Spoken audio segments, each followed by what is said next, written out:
नमस्कार दोस्तों, एक्सरसाइज 3.1 का आज हम दूसरा क्वेश्चन करेंगे। जबकि इसके पहले वाले वीडियो में एक्सरसाइज 3.1 का पहला क्वेश्चन जो है ग्राफ विधि से हल करना हम लोगों ने सीखा था। अगर आपने अभी तक उस वीडियो को नहीं देखा है तो डिस्क्रिप्शन में लिंक है, वहां से आप जरूर देख लीजिएगा, ठीक है। और ये देखिएगा कि समीकरण को ग्राफ विधि से हम लोग कैसे हल करते हैं, ठीक है। तो आइए क्वेश्चन नंबर 2 को जो है हम लोग यहाँ पर हल करना जो है सीखते हैं, ठीक है। क्या कह रहा है क्वेश्चन नंबर 2? कह रहा है कि अनुपातों a1/a2, b1/b2 और c1/c2 की तुलना कर ज्ञात कीजिए कि निम्न समीकरण युग्म द्वारा निरूपित रेखाएं एक बिंदु पर प्रतिच्छेद करती हैं, समांतर है अथवा समपाती है, ठीक है। देखिए यहाँ पर a1/a2, b1/b2 और c1/c2 यह जो है समीकरण के गुणांक होते हैं, ठीक है। अगर समीकरण दिया गया है और आपसे ये पूछ रहा है कि देखिए, पहली बात तो आपको ये जानना चाहिए कि ये जो समीकरण दिया गया है ये दरअसल जो है दो रेखाओं को निरूपित करता है। तो दो रेखाएं जो है क्या होता है कि एक बिंदु पर प्रतिच्छेद कर सकती हैं, समांतर हो सकती हैं और समपाती हो सकती हैं, ठीक है। अब यहाँ पे जो है रेखाओं को समीकरण के रूप में दिया गया है, तो यहाँ तो रेखाएं दी नहीं गई हैं, तो हम इसे जो है हम गुणांकों की तुलना करके जो है इसे ज्ञात कर सकते हैं, ठीक है। तो यहाँ तीन बातें कह रहा है, या तो प्रतिच्छेद करती हैं, कहां पर? एक बिंदु पर, या तो दोनों समांतर होंगी या तो दोनों समपाती होती हैं। तो इसके लिए जो है तीन संबंध होते हैं। तीन संबंध कैसे? अगर रेखाओं के रूप में हम अगर देखें तो दो रेखाएं अगर एक बिंदु पर प्रतिच्छेद करती हैं तो इस तरीके रेखाएं होती हैं, अगर समांतर है तो इस तरीके होंगी, अगर समपाती है तो एक रेखा दूसरी रेखा के ऊपर ही स्थित होती है। अब यही बात जो है गुणांकों की सहायता से हम कैसे पता कर सकते हैं? देखिए यहां पर जो है अगर मान लीजिए कि a1/a2 नॉट इक्वल b1/b2 अगर है तो इसका मतलब ये होता है कि दोनों रेखाएं एक बिंदु पर प्रतिच्छेद करती है, ठीक है। अगर जो है a1/a2 बराबर b1/b2 बराबर c1/c2 और यहां रहेगा नॉट इक्वल, ठीक है। अगर ये वाला कंडीशन है तो ये समझ जाइएगा कि ये दोनों रेखाएं क्या है? समांतर हैं, ठीक है। और समपाती के लिए क्या होगा? a1/a2 बराबर b1/b2 और बराबर c1/c2। अगर तीनों बराबर है तो समझ जाइएगा कि दोनों रेखाएं क्या है? समपाती हैं, ठीक है। अब यहां पर जो है अगर हम पहले समीकरण की बात करें, पहले वाले क्वेश्चन की बात करें तो यहां देखिए पहले ये जो 5 है a1 का मान है और 4 क्या है? -4 किसका मान है? b1 का मान है। अगर आप लिखना चाहते हैं तो यहां पे हम लिख सकते हैं। अगर हम यहां लिखें a1 की वैल्यू, देखिए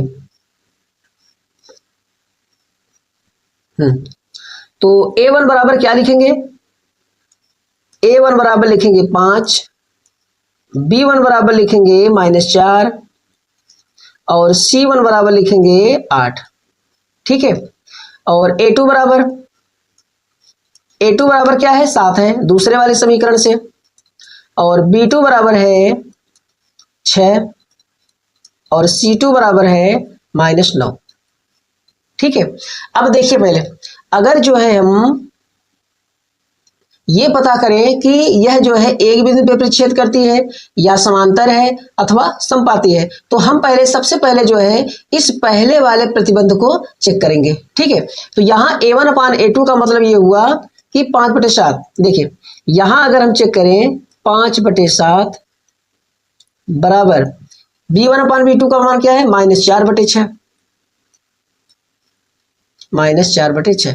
यहां हम 4 और 6 को जो है काट सकते हैं, 2 दूनी 4 और 2 तिहाई 6, ठीक है। तो यहां जो है 5/7 और बराबर क्या निकला? -2/3। तो ये बताइए पहले ये दोनों बराबर है? नहीं ना। अगर ये दोनों बराबर नहीं है तो यहाँ नॉट इक्वल हो जाएगा। और यह जो है a1, देखिए यहां ऊपर हम लिख सकते हैं, ऊपर क्या लिख सकते हैं?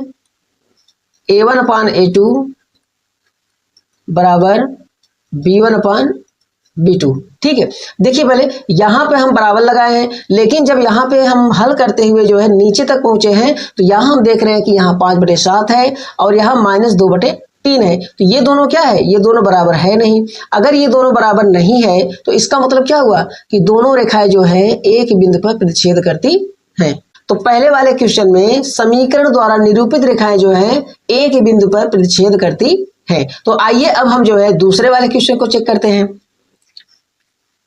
देखिए यहां पे जो है अगर हम a1 की बात करें तो यहां लिख सकते हैं हम a1 बराबर 9 है, तो यहां लिखेंगे a1 बराबर 9 और b1 बराबर लिखेंगे 3 और c1 बराबर लिखेंगे 12।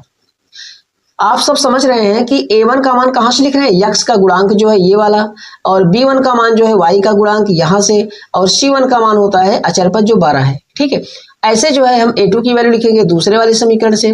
तो a2 का मान कितना है, 18 है, और b2 का मान कितना है, 6 है, और c2 का मान कितना है, 24 है। ठीक है, अब हम यहां पर चेक करेंगे। अगर हम यहां लिखें a1 अपान a2 बराबर b1 अपान b2 बराबर c1 अपान c2, अगर इसकी वैल्यू हम यहाँ पे रखते हैं तो यहाँ लिखेंगे हम a1 का मान क्या लिखेंगे, 9 लिखेंगे, तो यहाँ लिखेंगे 9, और a2 का मान लिखेंगे 18, 9/18 बराबर b1 का मान लिखेंगे 3, और यहाँ b2 का मान लिखेंगे 6, और c1 का मान लिखेंगे 12, और c2 का मान लिखेंगे 24। तो यहाँ जो है कुछ हम काट सकते हैं, 9 एकम 9, 9 दूनी 18, 3 एकम 3 और 3 दूनी 6, 12 एकम 12 और 12 दूना 24। यहाँ हम देख रहे हैं कि यहाँ लिख दे रहे हैं, यहाँ जो है पहले वाले में 1/2 आया, दूसरे वाले में भी 1/2 आया, और तीसरे वाले में भी 1/2 आया। मतलब कि यहाँ तीनों बराबर है, और अगर तीनों बराबर है तो उसमें क्या होता है, अगर तीनों बराबर है तो इसका मतलब क्या हुआ, समपाती है। क्या है, समपाती है। ठीक है, तो दूसरे वाले क्वेश्चन में समीकरण के द्वारा निरूपित रेखाएं क्या है, समपाती है। ठीक है, तो आइए अब हम जो है क्वेश्चन नंबर 3 को देख लेते हैं। यहाँ हम a1, b1 और c1 का मान यहाँ से डायरेक्टली लिख दे रहे हैं। देखिए a1 का मान क्या है, 6 है, तो यहाँ लिखेंगे हम 6, और बटे में क्या लिखेंगे, a2 का मान क्या है, 2 है, बराबर b1 अपान b2, b1 का मान क्या है, -3 है, और b2 का मान क्या है, -1 है, और c1 का मान क्या है, 10 है, और c2 का मान क्या है, 9 है। ठीक है, तो यहाँ हम देख रहे हैं, इसको हम काट सकते हैं, 2 एकम 2 और 2 तिहाई 6। तो यहाँ क्या आया भैया, ये माइनस माइनस कट जाएगा, तो नीचे 1 है उसको हटा सकते हैं हम। यहाँ है 3 और बराबर 3, और ये तो कटेगा नहीं, बराबर है 10/9। यहाँ हम देख रहे हैं ये दोनों बराबर है और ये नॉट इक्वल है। ठीक है, तो यहाँ जो है कौन सा कंडीशन लगा भैया, यहाँ पर जो है a1 अपान a2 बराबर b1 अपान b2 और not equal c1 upon c2। ठीक है, तो इस वाले क्वेश्चन में ये वाला कंडीशन लागू है। तो ये वाला कंडीशन क्या बताता है कि ये दोनों रेखाएं, क्वेश्चन नंबर 3 में जो समीकरण है उससे निरूपित ये दोनों रेखाएं कैसी हैं, समांतर है। कैसी है, समांतर है। देखिए ये सब जो है आपको याद होने चाहिए कि एक बिंदु पर प्रतिच्छेद करने के लिए क्या प्रतिबंध होता है, समांतर के लिए क्या प्रतिबंध होता है, और संपाती के लिए क्या प्रतिबंध होता है। ठीक है, तो आइए अब हम जो है अगले क्वेश्चन की तरफ चलते हैं। तो आइए अब हम जो है क्वेश्चन नंबर 3 को सॉल्व करते हैं। यहां दिया है a1 अपान a2, b1 अपान b2 और c1 अपान c2 की तुलना कर ज्ञात कीजिए कि निम्न रैखिक समीकरणों के युग्म संगत है या असंगत है। तो संगत और असंगत क्या होता है, देखिए संगत क्या होता है, अगर मान लीजिए कि इन समीकरणों के अगर एक हल होते हैं, अगर एक हल होते हैं या अनेक हल होते हैं, तो ये समीकरण जो है संगत कहलाएंगे। और असंगत कब कहलाएगा, जब जो है कोई हल नहीं होगा। ठीक है, जब कोई हल नहीं होगा, जब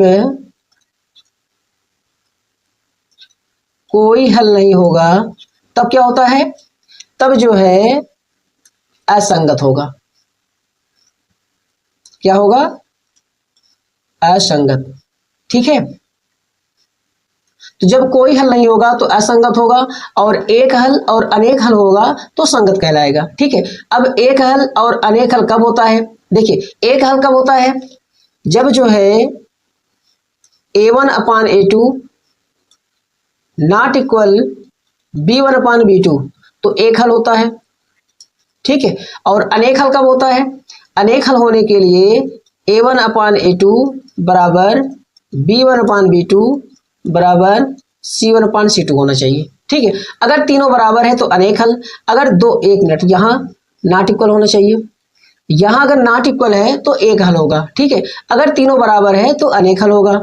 और असंगत के लिए या कोई हल नहीं के लिए जो है ये जो लास्ट वाला बराबर है यह जो है नॉट इक्वल हो जाएगा। ठीक है। तो आइए हम पहले वाले क्वेश्चन को जो है सॉल्व करते हैं। ठीक है। तो पहले क्वेश्चन में दिया है 3x + 2y बराबर 5 और 2x - 3y बराबर 7। ठीक है। तो इसमें सबसे पहले हम 5 को इधर करेंगे। देखिए यहां लिखेंगे हम 3x